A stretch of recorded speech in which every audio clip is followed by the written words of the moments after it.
Hi, continuing our discussion of linear delay models, we will today address the logical effort. And the logical effort, basically, if we use the whiteboard here to illustrate what we are trying to do here, we are trying to basically estimate the delay through CMOS gate here. So we started the chapter by looking at the um, the trying to use the capacitor equation and looked at deriving the equations for uh, charging and discharging the capacitor. We came to the conclusion that this is complicated because the current that goes through the transistor can be expressed differently in the linear region versus the saturation, and things can get complicated very quickly. And this is just for a inverter circuit. We haven't even gone to more complicated circuits or more gates. So what decided to do is to replace the inverters, the CMOS, with an RC network. We said, let's replace the PMOS, the NMOS and PMOS with a bunch of RC network, and there we will try to estimate the delay using RC. That worked very well, but we saw in the NAND gate example how things got a bit complicated, as well as we were just using a single gate. Now, going for more gates, then it becomes a little more complicated. So the third method here is the logical effort, which expresses basically the delay in simple and linear equation. And basically, the delay is expressed as in this equation g h plus p, and we will look at what this means. What this means in few seconds. So the point is we need to put this into its logical progression here. We have gone from expressing the current in the NMOS and PMOS so that we use them in the capacitor equations, to replacing the transistors, those nonlinear behaving transistor, with a much predictable nonlinear RC circuits, which we studied in our Circuit 1 and Fundamental Circuit courses. And then we want to go to the next step of simplification. So here is more simplification. We simplify the the circuits. More simplification, we simplify the circuit analysis. Okay, so this linear equation supposed to be easier to handle. So let's take a look at what's the logical effort and discuss it very quickly here. Okay, so the logical effort basically it tries to express the delay in terms of process independent units. So we take the delay of the circuit, okay, and then so we will call it absolute, basically expressed in picoseconds and nanoseconds, and then we normalize it with tau, where tau is the delay of delay delay of unloaded unit inverter. And we've studied what a unit inverter is. It is an inverter where you have the PMOS 2 and the NMOS is 1, and we know that the delay through this, you will see the resistance here, and you will see a capacitance of 3 C's here. Okay, so the delay here is basically 3 RC. Okay, so once I do this normalization, then I get a delay here, which is basically unitless in terms of I remove the time unit from it. So this is the process independent delay. Why would I do that? Well, people really fed up with recalculating their circuits every time they target a new technology. And so they said, we want compute delays where they will hold correct when we move or when we retarget our circuits from 65 nano to 45 nano to 32 nano to into lower or smaller feature circuits. So the way to do it is to remove this dependency on technology, which is embedded here. Okay, so we think to a certain degree, and by normalizing the delay, we now express the delay in terms of counts that hopefully holds true across technologies. Okay, so this is basically what we the logical effort. It expresses the delay which is normalized with in terms of tau. The logical effort basically says that we will express okay, let me use the logical effort says the delay of a circuit. Okay, so let's assume that I have here, you know what, let me use a brand new screen here. Okay, so let's say, for example, I have here um, just move this a bit here. Let's say, for example, I have here an inverter, and for this inverter, I need to measure the delay. Okay, this delay here. Okay, from input to output. The logical effort says that the delay for this inverter, okay, equals the effort delay. Ooh, that's quite a mouthful. Effort delay, okay, plus the parasitic delay. Para parasitic delay. Okay. Okay, for my just okay, delay, that's an A here. Okay, so what is an effort delay and what's the parasitic delay? Well, if you look at the delay for this inverter, it turned out the delay through this gate can be of or is composed of two components. One component is that the delay because of the of the intrinsic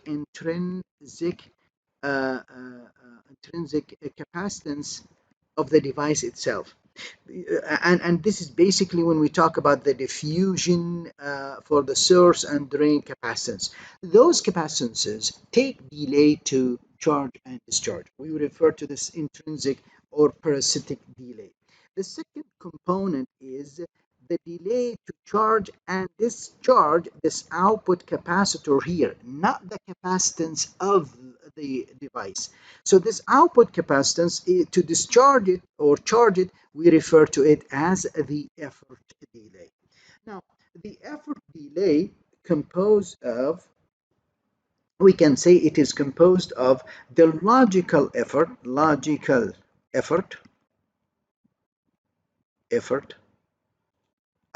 times the electrical effort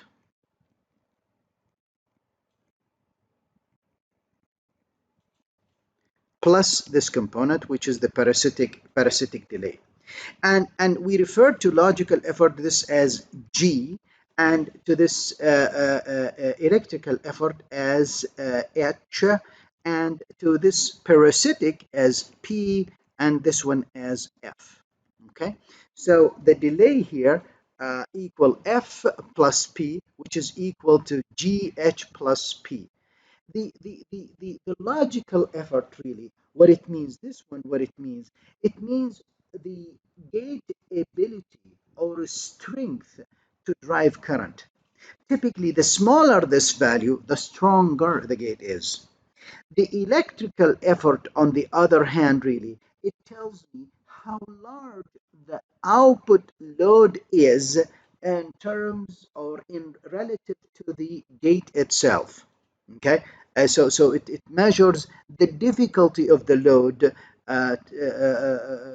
relative to the gate itself.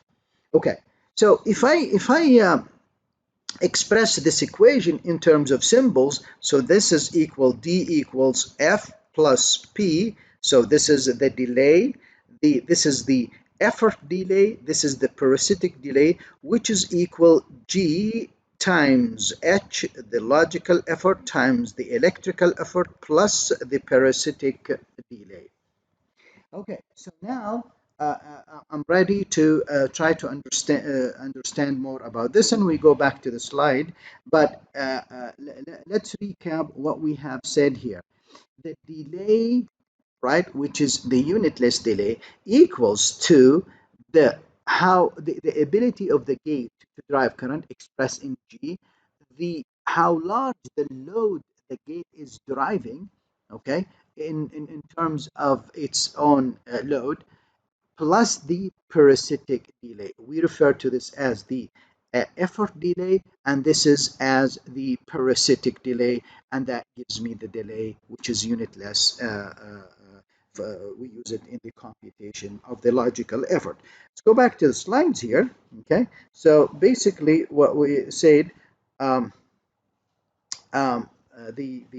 we've stated all these facts, okay, about expressing the delay in terms of or normalized or with respect to delay, and this is the delay what we are expressing in terms of effort delay plus the parasitic, and then the the effort delay equals G times H, and H here is how large the load is. Typically, we measure it by dividing the C out over Cn. So if you have, for instance, here, typically we use loads as, for example, 10 and 5 and 2 here. So we say that H here equals 10, which is the C out, divide by 2, which is the Cn for the gate. So for this gate, the H equals 5. Okay. Now, so this is how large is the output in reference to the input capacitance. The parasitic delay, it measures how this gate can charge and discharge its own output. Okay.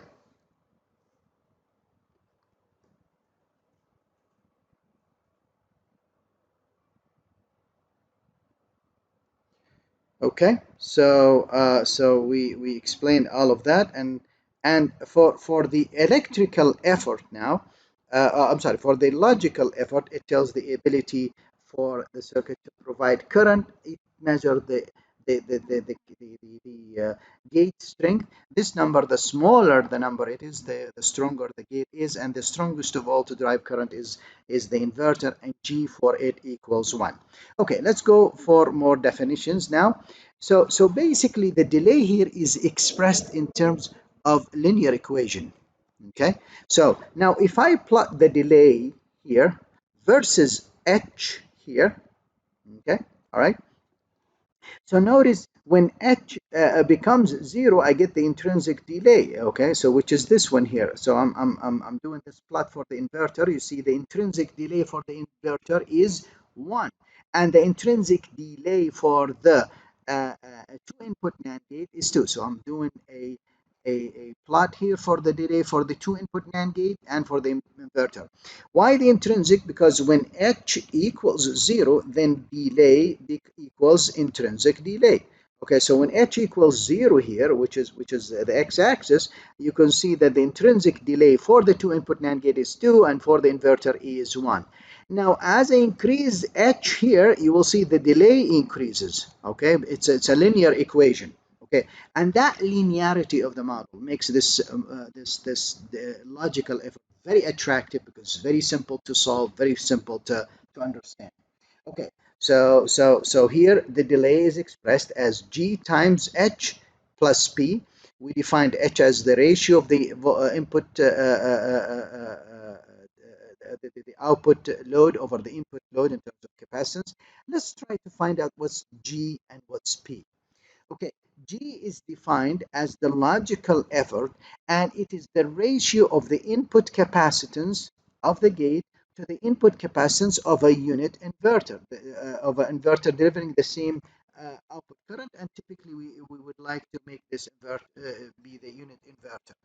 So, so here in the unit inverter, where the PMOS is 2 and the NMOS size is 1, the if I look at the input capacitance here, it is 3. Okay, so the input capacitance looking from the gate equals 3. Now, to apply the definition on it, since I am dividing 3 by 3, why 3 by 3? Because I'm dividing over the inverter load, so it is I'm dividing its load on its load, so it becomes G equals 1. Now, when I go to a NAND gate, so this is now a NAND gate, right? The NAND gate has a series of 2 NMOSes here and a parallel of 2 PMOSes. Now, when you have a series of devices here, they have to be the strength of this one inverter here. To have the strength of one inverter, it means every one of those NMOSes must have a size of 2. Why? Because when we add the resistance in series, they have to be at the end equals to R. So now look at here. So this is the resistance for this device is R over 2, and the resistance of this device is R over 2. And R over 2 plus R over 2 gives me R, which is the resistance of this device. So therefore, we have to double the size of this transistor, so the two of them in series will be equivalent to one of those. Okay, now let's take let's go here and expand on this a little bit. In general, if I have NMOSes or PMOSes in series, okay, let's say I have 2 of this. So we established that this 2R and here 2R, they are equivalent to a resistor. I'm sorry, oops, sorry.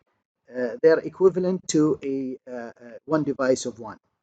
In general, if I have an NMOS of size, let's say Z, and I have an NMOSes in series, okay, and I have N of those. I have N of those. How many of those? I have, oops, I have N of those. N of those. Now, to have those equivalent to the single one, every one of those must be multiplied by Z, right? Every one of those must be multiplied by Z, okay, so that their strength is equivalent to the single one. Let's prove that. What is the resistance of a single one of those? Well, the resistance of this guy is R over Z. Okay, that's the resistance of a single device. Now, what's the resistance of every one of those? It is R over NZ. Now, see, we have these resistance in series. So I'll have to get the equivalent here, to get the R equivalent for these resistances, what I need to do is to add them in series. So I'll add R over NZ plus da da da da da. How many times? N times R over NZ. And this is equal N times R over NZ.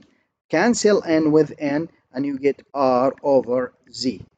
So in conclusion, if I have a series of N devices and I want them to be equivalent to one device, NMOS or PMOS, I need to multiply these devices by N so that they will be equivalent for this guy. Here are examples. Suppose I need these 3 NMOSes to be equivalent to a device of size, let's say 4, for instance. Okay, so it means I need to have 4 here, 4 here, 4 here. Since I have 3 of them, I multiply everyone by 3. and now they will be in strength equivalent. Okay, and this applies for both NMOS and PMOS. Let's go back to our lecture here. Um, and we'll see here that that these are equivalent to one device of one, equivalent in terms of strength. Now, what's the input capacitance that we see from this side here? Well, add 2 plus 2, so we have 2 plus 2 here, it is 4. And since we need to find out the logical effort G with this definition, so we divide 4 over 3, which is the input capacitance of an inverter. What happened if I have a series of input NAND gate, a NAND gate with an input devices? So instead of just having a 2 here, what do I end up having a series of n devices here with a size of n, and they are equivalent to this device here. Now, the G for this guy, the G equals, the input cap, it is N plus 2 divided by 3. So this is the logical effort for any NAND gate of inputs. In fact, if for two inputs, if you replace n by 2, you will get into this formula of 4 over 3. So G4 over 3 is the logical effort for two input NAND gate, and G of n plus 2 over 3 is the general formula for input NAND gate. Okay, let's move on to a NOR gate. In NOR gate here, I have a series of PMOS here and a parallel of two NMOSs, and these are equivalent of one device of an PMOS of a size of 2, which is this one here. So the Cn that I'm looking here for any input equals 4 plus 1, that's 5. So G equals 5 over 3. So this is the logical effort for two input NOR gate. Notice that the G for the NOR gate is less than for the NAND gate, and for the NAND gate is less than the inverter. So the inverter is the strongest in terms of providing current and current capability of all the gates, then the NAND gate, then the NOR gate. Well, what happened if in terms of two inputs, I have in input. So I'll have a series of these PMOSs, okay? A series of these PMOSs. So here I'll have what? 2N, 2N, 2N, 2N, so that the equivalent device will be at the end 2. So the gate capacitance Cn equals what? 2N plus 1, 2N plus 1.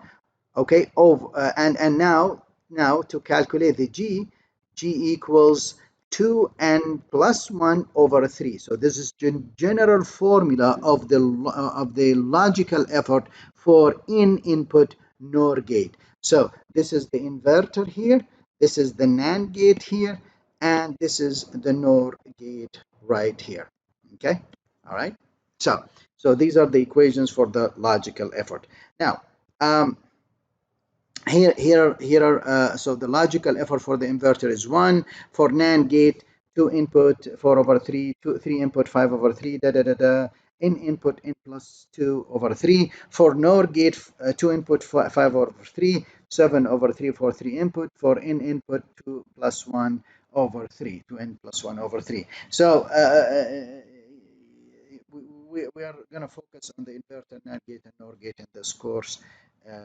So in terms of the parasitic capacitance, the parasitic capacitance, which is the last part of the equation of the logical effort delay, is equal 1 for the inverter, and for the NOR and the NAND, it is equal a number of inputs. So if you have 2 input NAND gate, it is 2. 3 input NAND gate, it is 3. Similarly, the NOR gate, n input, it is n.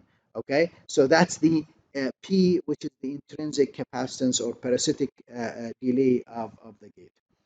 Okay, so it's time now to take an example here. It's time to take an example, and our example here basically wants me to find out the frequency. Okay, so let's see if we can go to the whiteboard here. Okay, so let's take examples here to apply the logical effort delay. In this question, let's see if I in this question we will address. Okay, so in this question, what he's asking me to do, he's asking me to estimate the number or the frequency of oscillator. The oscillator is basically odd number of inverters connected on back to back like so. So the output node here, the V out, will look like something like this. It will be inverted like this, and it will be shaped like a clock. Where here, from here to here, I have the delay. This is a delay of n inverters, and also this is the delay of n inverters. And therefore, what we have here, if I want to measure the period, which is this one here, from here all the way to here, this is the period. So the period equals to the delay of the delay of n inverters. Okay, assuming that every inverter has a delay of d. Okay, d times n times 2. Okay, so that's basically. So what's the delay of every of a single inverter? Well, I know that the logical effort of the inverter is G equals 1, and I know that in terms of H, which is equal the C out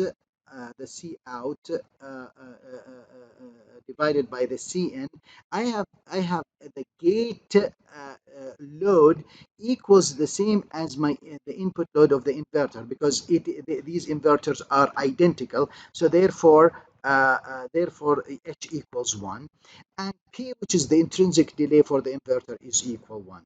And therefore, when I measure the delay here, which is this one here for the inverter, I say the delay equals GH plus P, being 1 times H1 plus P, which is 1, and that makes it 2. Okay, so this is the delay of 2 here. Okay, and therefore now I computed now the delay of d. So I substituted in this equation. So now this equation t, which is the period, equals 2 times 2 times n, and that makes it 4n. Now, that's the delay in terms of normalized by tau. So in this example, what he says, suppose that tau is 3 picosecond. Okay, tau is 3 picosecond. And suppose n equals 31. In this case, the period t will be equal to 372 picoseconds, and the frequency, which is 1 over t, equals 2.7 gigahertz.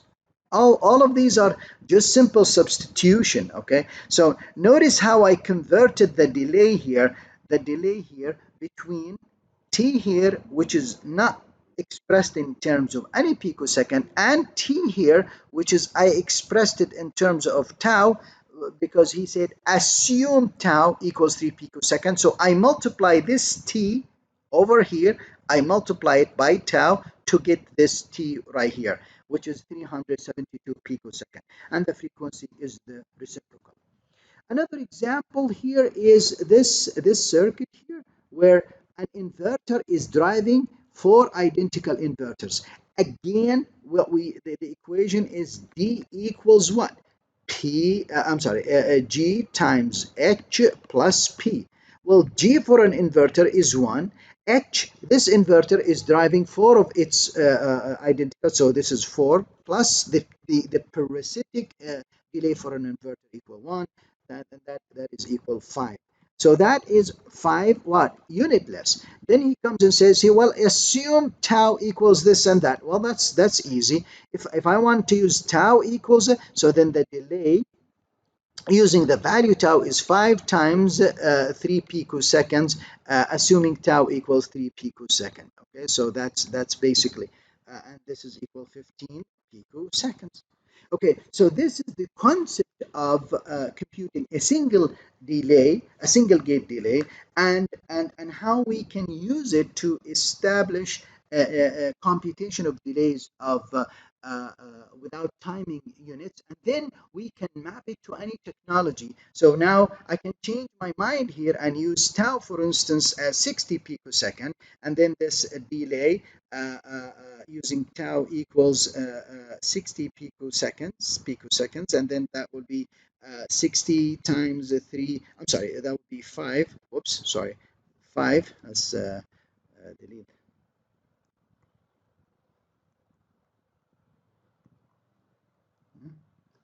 Just this will be 5 times 60 picoseconds, and this is equal 300 picoseconds. So I can map the delay to any technology I wish.